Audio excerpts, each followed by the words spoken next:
ताज भट्टी, आपने कहा कि इशू टॉपिक के ऊपर बात करें। एक टॉपिक 9 मई है जिसके बारे में आपने अनाउंस किया था। फ़ौज का एक वाज़ेह मौक़िफ़ था कि जब तक माफ़ी नहीं मांगी जाती जिन्होंने ये किया, उस वक़्त तक उनके साथ बात नहीं होगी।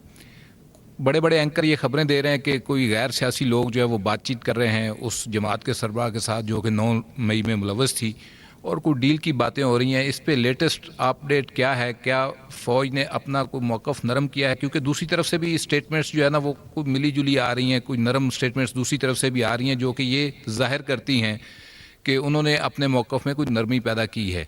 तो इस पर ज़रा वाज़ह कर दें कि इस वक्त फ़ौज क्या क्या स्टांस है इसके ऊपर। देखें, इस मौजू पे जो फ़ौज का बड़ा वाज़ेह मौक़िफ़ है, जो 7 मई की ISPR की प्रेस कॉन्फ्रेंस थी उसमें ये बयान किया गया था। ना उसमें कोई तब्दीली आई है और ना ही आएगी।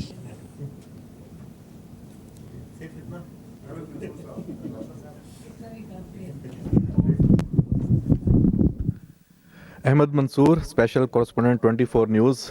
जनरल साहब, फ़ौज के अंदर जो एहतसाब का निज़ाम है उसी से मुतल्लिक मेरा सवाल है। कुछ दिनों पहले इसी हवाले से एक खबर जारी हुई, ISPR से आई। हमें पता चला कि फ़ौज के एक साबिक अफसर का कोर्ट मार्शल हुआ है। जो फ़ौजी अहलकार हैं उन्हें बगावत पर उकसाने के हवाले से उसे जो सज़ा दी गई है 14 साल बामुशक्कत कैद की, और साथ उसका रैंक भी ज़ब्त हुआ है। तो ये बहुत सख्त एक लेवल है सज़ा का, कोर्ट मार्शल होना। इसकी अगर कुछ तफसीलात के कौन से ऐसे इल्ज़ामात हैं जो साबित हुए हैं जिनकी बिना पर ये सज़ा हुई है। साथ ही से जुड़ी एक बात कि ये भी बैरून मुल्क है जिसको सज़ा हुई है, अकबर हुसैन, और इसके अलावा और भी 2-3 केसेस हैं जो जिनका कोर्ट मार्शल हुआ था, वो भी बाहर बैठे हैं। आदिल राजा है, हैदर मेहदी है और दीगर। और आपने पिछली जो प्रेस कॉन्फ्रेंस है उसमें डिजिटल दहशतगर्दी की भी बात की थी, और इन सब पे उससे जुड़े इल्ज़ामात भी हैं कि वहाँ बैठ के वो इसमें भी मुलव्वस हैं। तो सर, मेरा दूसरा सवाल इसमें ये है कि इन सज़ाओं पे अमल दरामद कैसे होगा? ये लोग तो कोर्ट मार्शल के बाद भी मज़े कर रहे हैं। देखें, पहली बात तो ये है कि डिजिटल दहशतगर्दी जो है, इसकी जो खिलाफ जो पहला लाइन ऑफ डिफेंस है ना, द फर्स्ट थिंग जिसने इस डिजिटल दहशतगर्दी को काबू करना है, इसका तदारक करना है, वो है कानून। ठीक है।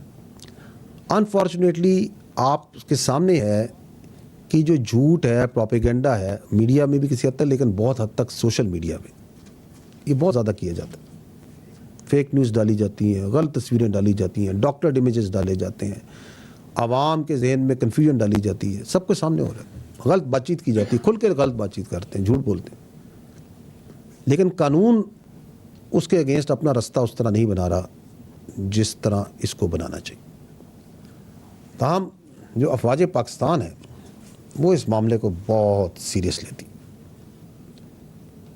इसलिए जो भी शख्स, चाहे वो मुल्क में हो चाहे वो मुल्क से बाहर हो, किसी रुतबे पे हो, किसी ओहदे पे हो, कोई उसका मकाम हो, अगर वो अफवाज पाकिस्तान के ख़िलाफ़ प्रोपेगेंडा करता है, अवाम और अफवाज के दरमियान खलीज पैदा करता है, फेक न्यूज़ में इन्वॉल्व होता है, तो फ़ौज उसके ख़िलाफ़ ज़रूरी कानूनी कार्रवाई करेगी। और उसकी मिसाल आपने देखी है। और जो आप बात कर रहे हैं उसका पूरा एक मुकम्मल ड्यू प्रोसेस है, वो एक तरीका है, और उस प्रोसेस के मुताबिक वो पूरा अमल मुकम्मल किया जाता है।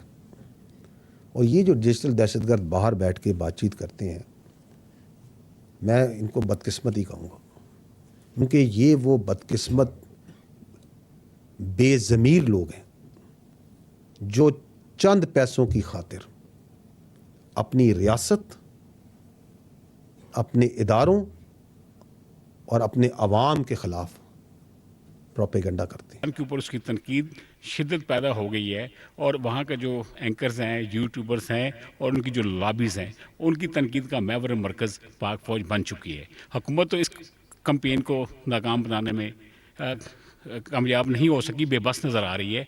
ISPR की क्या हिकमत अमली है सर? इसको कैसे काउंटर किया जाएगा? आप मैक्सिमम रिस्ट्रेन पर रहेंगे और आपके सब्र के इम्तहान लिया जा रहा है सर, प्लीज़।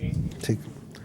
دیکھیں یہ جو بیرون ملک سے آپ کہہ رہے ہیں نا جو پاکستان کی ریاست کے خلاف یہ جو ایک تواتر کے ساتھ کیمپین چلائی جا رہی ہے، پہلی بات تو میں یہ آپ کو واضح کروں کہ ہمیں بخوبی آگاہ ہے یہ کن مقاصد کے لیے چلائی جا رہی ہے، کون چلا رہا ہے، کون ان کی فیسیلیٹیشن کر رہا ہے۔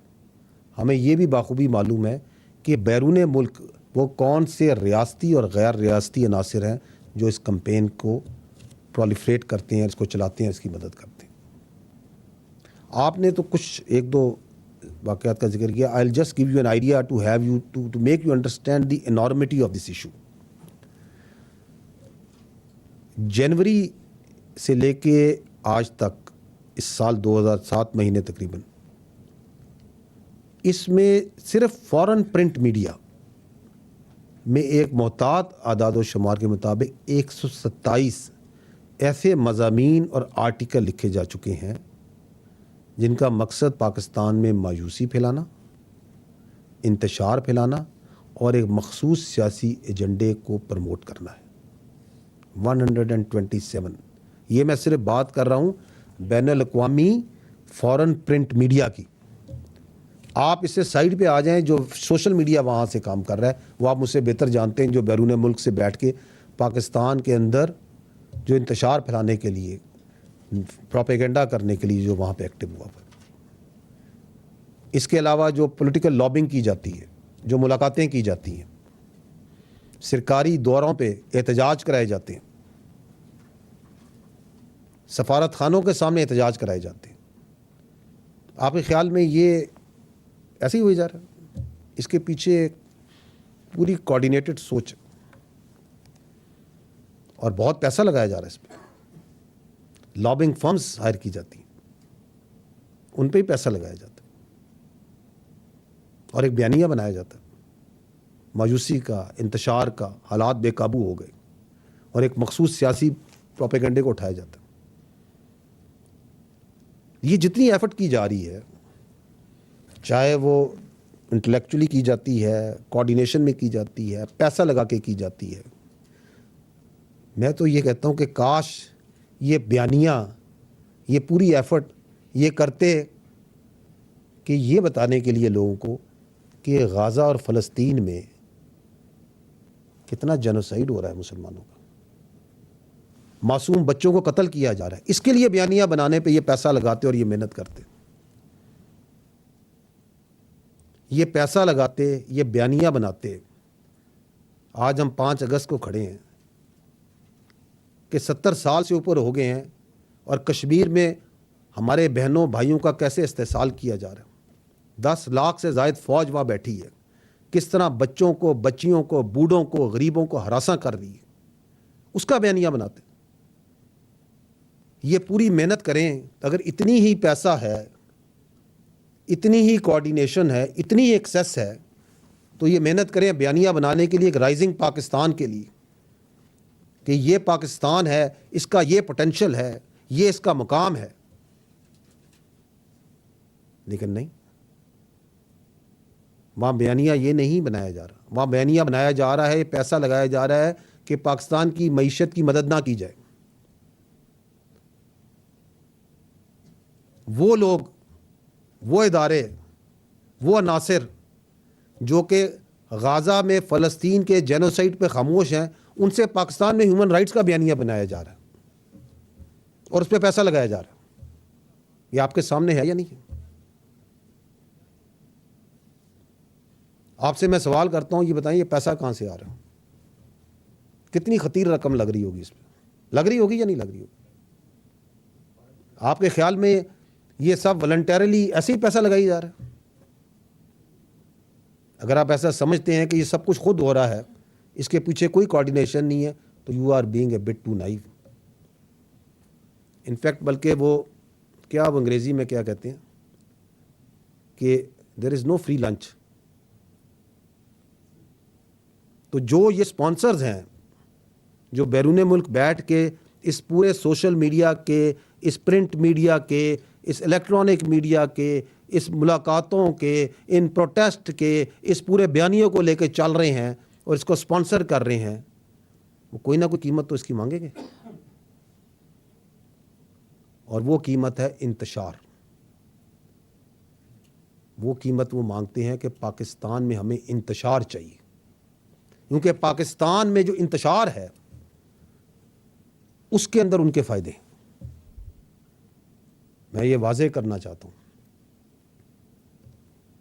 کہ وہ سیاسی عزائم رکھنے والے جو اس بیرون ملک ان بیساکھیوں پہ، ان کندھے پہ چڑھ کے ملک میں انتشار پھیلائیں گے،